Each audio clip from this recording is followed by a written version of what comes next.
beneen combat boo xam ne dafa nekk suñu kanam benn futur champion boo xam ne nii nekkoon ci wàllu dara mu tudd Balla Gaye numéro 2 war a dajeeg jeune espoir bu mel ni Boy Niang muy combat boo xam ne nii daa commencé bëri coow ci réew mi loolu bi ko déggee automatiquement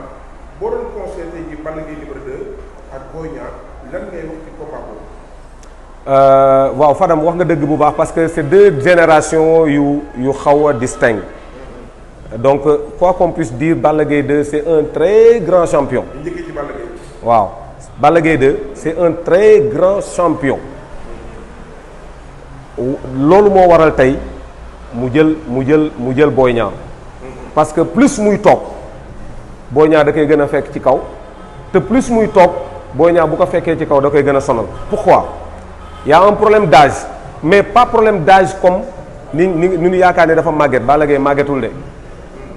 c'est que c'est dans ses préparations peut-être dafa am yu mu raté yoo xam ne si waroon na ko compléter loolu moo ko indil difficulté yi nga xam ne si donte am na ay ndam ci combat yi mu jaar mais war na def benn feedback pour xoolaat boppam bu baax parce que ki muy dajeel aussi tamit c'est un très grand champion c'est un athlète je veux dire muy Boy Niang Balla Gaye 2 bu dee xool Boy Niang war na rappeler wu ay aneem ci gannaaw nga xam ne si bu takkee téere day jàpp mais tey ngay mottali ay téere ça veut dire que ni y a quelque chose qui cloche lu tax man la deux générations yu distinctes parce que Balla gis nañ prise de poids bi mu jël prise de masse bi mu nga xam ne si jël na ko mu nekk masse boo xam ne si nekkul masse musculaire mais c'est une masse graisseuse quoi qu'on puisse dire parce que nit moom boo demee ba nga xam ne si sa biir ma ngi dem di avancer nga nekk un compétiteur war nga taxaw xoolaat sa bopp difficulté yi mu nar a am contre Boy Niang masse boobu mu yor bokk na ci parce que plus ngay jël âge da ngay développer ce qu'on appelle une fonte musculaire mooy c'est da ngay commencer di perte ay muscles bu fekkee nga am yenn poids yi aussi da ngay am difficulté pour un peu retarder phénomène boobu noonu beneen bi aussi tamit plus ngay jël âge ngay am yenn poids yi da ngay perte les qualités physiques te yenn qualités physiques yi je peux citer mooy endurance muy la force c'est une qualité physique muy résistance muy coordination di vitesse mais aussi les habiletés motrices yi nga xam ne si Balla Gaye feeñ na ci combat bu mujj bii nii muy contre Gris Bordeaux muy agilité ak équilibre parce que boo xoolee bi muy daan Gris peut-être bu sonnul woon dafa doon rocc ko tuuti Balla yegg suuf rëpp loxo yi on est d'accord te loolu noonu manque d'agilité ak équilibre moom moo ko indil peut-être dans sa préparation doon na ko def parce que je connais son coach doon na ko def peut-être mais insisté wuñu ci bu baax te bu ma ko doon am lu ma koy digal dama koy digal yenn qualité physique yooyu nga xam ne si ak habileté motrice yi ma nga xam ne si lim naa ko mu perte ko da koy dem utiwaat te loolu noonu ça demande une préparation boo xam ne si du nekk préparation bi nga xam ne si dafa am habitude di ko def côté Boy Niang il est. Balla Gaye 2 des na. waaye. ndax Balla Gaye 2 ndax amaat na chance amaat état de forme bu dikk bi mu yoroon contre Modou Lo luy bëri moom tamit ndax dégg nañ for nañ ci wéewu bay ne Balla Gaye 2 day dem INSEP de Paris. ndax foofu bu fa demaatee ndax Balla Gaye li mu pertoon ci làmb ci wàllu forme ndax dina ko mën a jotaat. vraiment maa ngi doogaay dégg information bi nii ma kontaan ci bu baax parce que aussi un champion da nga koy yéene jàmm. c'est pas parce que entraîné wu ma ko wala encadré wu ma ko bokkuma ci staffam nekkuma supporteram que waruma ko bu ma déggee lu mel nii du ma ko vraiment apprécier Balla bu ma amoon lu ma lay digal mooy demal ci INSEP Paris boobu noonu nga xam ne si dinañ la mën a préparer parce que boo xoolee contre Modou Lo demoon na fa mais d'après ci wéewu bay comme on dit terminé wul woon la préparation bi nga xam ne si programmé woon nañ ko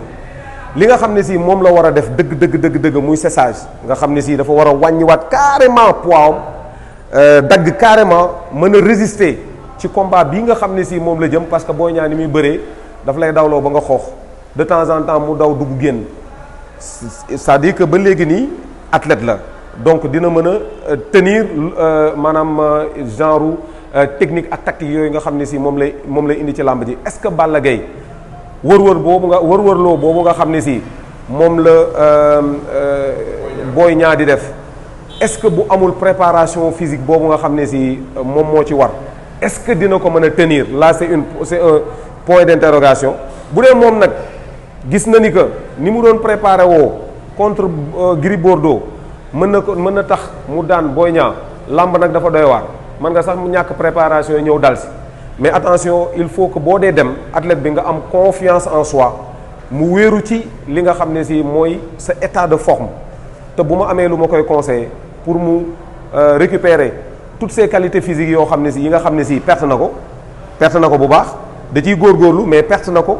na mu ko amee woon ameetu ko mu dem INSEPS bu Paris vraiment c'est des grands professionnels qui sont là-bas ñu préparer ko bu baax pour mu mën a ñëw jàkkaarloog Boy Niang bi nga xam ne si vraiment du nekk combat bu yomb donte Balla champion. mais INSEPS de Paris yan argument moo fa nekk ak yan résultat moo fa nekk ba nga conseiller Balla Gaye numéro 2 mu nekk INSEPS de Paris. benn mooy ba mu fa jógee une préparation état de forme boobu noonu nga xam ni indi woon na ko. contre Modou Lo état de forme boobu noonu Balla Gaye gëj na ko am donc du coup fa nga demoon am fa lu baax buñ la dee conseiller aussi tamit compte tenu des conditions yi nga xam ne si ñoo ngi fa ñun ay professionnels lañu INSEPS bu Paris ak INSEPS bi nga xam ne si moom laa génne c'est des instituts yoo xam ne si dañuy préparer ay entraîneurs yoo xam ne si yu am niveau donc Balla Gaye 2 bu fa demee dina mën a am vraiment forme bi nga xam ne si dina ko bëgg na ko contre Boy Niang donte ça sera très difficile ça sera très difficile compte tenu de l'âge compte tenu aussi tamit de son VIP niveau VIP bi xam nga mbër yi ba ñuy toll benn moment boo xam ne si ay VIP la ñuy doon yenn yu metti yi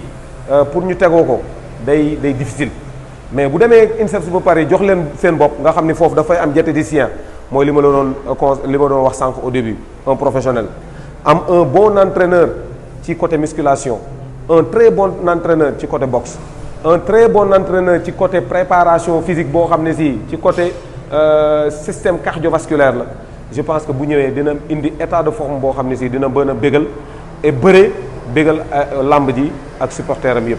mais ñu dugg ci Boy Niang mu nekk benn technicien boo xam ne nii nekk xale boo xam ne nii day indi forme yu jaar yoon ci lamb te dafa mën a xeex lool Boy Niang léegi Boy Niang boobu di dajeeg teg champion bu mel ni Balla Gaye numéro 2 Balla Gaye 2 jógee ci victoire Boy Niang war a affronter Balla Gaye numéro 2 Boy Niang boo ko doon conseil tey jii yan conseil nga jox ak plan de carrière ak ni forme bi mu yor loo koy conseil bi ma koy jox déjà démarré na ko mooy il a su comprendre que pour que mu yegg au sommet day nekk un professionnel moo tax sànq ma naan la bu ndee lim professionnel yi instant bi dañuy lu néew nga ciy am gis naa ko voyagé na et je doute fort bien que fa mu voyagé il a un très bon coach et un très bon encadrement boo xam ne si dina ko mën a permettre mu am une bonne préparation te li ma ko gën a conseillé mooy ci côté force am doole mu yokk ko c'est une très bonne qualité boo xam ne si dina ko ci génnee ci contre Balla Gaye 2. ah dama ni Balla Gaye 2 ku amul doole doo ko daan parce que Balla màggatagul mu ngi am doole bi ba léegi mais xam nga force yi dafa bokkul xam nga nit dafa am doole damay dégg gars yi mais force yi ñoo bokkul dafa am force d'endurance am force vitesse am force résistance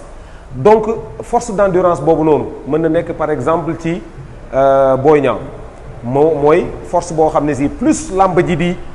di gudd lu mel na sama waa ji day gën a am ay fraîcheur looloo taxoon par exemple contre Eumeu Sène nga gis ni que plus làmb ji di durer Modou Lo nga gis ni que muy voilà exactement loolu la ñuy wax force d'endurance force vitesse mooy li Balla Gaye di def Balla du la may ñaata la doon wax 2 minutes voilà maanaam force vitesse loolu la ñuy wax vite fait bokkul ak ça n'a rien à voir ak force explosive force explosive mooy nga yëkkati rek mu dem maanaam boo dee def action bi maanaam day bett sa adversaire mais force yooyu yëpp nag dafa bokkul Balla bu ma nee force yooyu noonu force explosive bi da ko perte force vitesse bi da ko perte force d'endurance bi entre guillemets force résistance bi peut-être ba léegi ma ngi ci moom te qualité yooyu noonu je doute fort bien que Boy Niang perte na ko parce que quand même d'après lamb yi nga xam ne si bëri yi nga xam ne si def na ko fi contre kii Tapha Tine ak Lac de Guiers gis naa ni ko peut-être ñàkk jël responsabilité am peut-être sax moo tax lamb ji gën a gudd ak calcul yu bëri te loolu noonu dama koy conseiller bu ñëwee contre Balla Gaye 2 mu def la même chose ah oui mu def la même chose parce que loolu jig na ko te man gis naa ni dina ko jig parce que boo dee da jàkkaarloo ku am yenn certain poids yi teel a jël ses responsabilités mën na tax nga juyuloo ak un peu sa conscience parce que sa conscience li mu lay jox nga ni Balla Gaye 2 mag la par exemple da ngay ñëw vite fait dal ci kawam loolu bu ko defee mën na ci am mbetteel te. Balla Gaye 2 mu dem INSEP suñu waat. waaw. Balla Gaye 2 mu dem INSEP suñu waat benn 2 mois. Boy Niang mu dem Paris entraîné nañu ñëwaat ñoom ñaar bu ñu dajee du yomb du ko. non bu nu dajee Fadam yaa ma gën a xam ni que bu nu dajee du yomb te Balla Gaye 2 décision bi nga xam ne si jël na ko ma dégg ko ci yow. mu war a dem gëm naa ni que dana dellusiwaat te ba pare dafa gën a amaat confiance parce que dafa jógee ci victoire parce que quand même un champion bu jógee ci victoire day am mindset bu dëgër instant bii nii gën na forger waat comment dirais-je mindset am ba gis na ni ko war na mën a ñëwaat ci làmb ji gën a dëggalaat tànkam gën a dëggalaat boppam ci làmb ji ba adversaire boo xam ne si ma ngi jàkkaarloog moom fii ak muy dem fin de carrière dina ci am ndam. donc mais li ma la wax sànq Balla Gaye de ñàkkul kattan macha allah xëy na kattan bi nga xam ne si moom la am da mën na ko sonal ci làmb yeneen kattan yi nga xam ne si war na ko ci yokk bu ko ci yokkee day gën a nekk à l'aise ci bëre bi. Balla boo xoolee ni mu doon nekkee à l'aise ci bëre boo xoolee yooyu nekkatul à l'aise ci bëre xam nga Balla Gaye 2 buy dem di bëre ba nga xam ne si ma ngi xëxët ça veut dire que war na xoolaat boppam te foofu noonu mën naa ci wax benn affaire mbër yi nga xam ne si dañuy développer de gros ventre ñu moytu ko parce que xam nga lu tax maanaam mbër yi nga xam ne si dañuy développer biir yu rëy dañuy am biir yu rëy parce que dama dégg ñu naan mbër da nga war a am biir sama gars yi mooy def leen attention bu baax parce que benn charge supplémentaire la sa biir deuxièmement xam nga les abdos dañu bokk ci li ñuy wax les muscles de l'inspiration maanaam ñoom ñoo lay dooleel une fois que nga dem ba am yenn souffle yi ba essoufflé boo essoufflé abdos yi ñoo lay dimbali moo tax nga gis mbër yi bu ñu sonnee seen biir yi nii lay def en Fadam yaa ngi gis seen biir yi nii lay def mais mbër bu sonn biiram di def nii ça veut dire que les abdos pompent pour lui donner accès d'oxygène pour que mu gaaw a ñëwaat loolu la moo tax mbër yi war nañuy moytu di jël yenn biir yi te yenn biir yi pour nga am ko c'est vrai que ça n'a rien à voir ak am abdos tablette chocolat mais pour nga renforcer say abdos day nekk lu difficile parce que yenn crunch yi pour nga def ko day metti trop te ngemb boo ko takkee da ngay takkaale say abdos daanaka da ngay takkaale say abdos te boo takkee fii ba mu dëgër tu diminues la circulation sanguine boo diminuer sa circulation sanguine doo am assez d'oxygène pour nga gaaw di reprendre sa souffle loolu moo tax mbër yi war nañuy moytu di am yenn biir yi pour mën a takk seen ngemb nekk à l'aise bu baax a baax.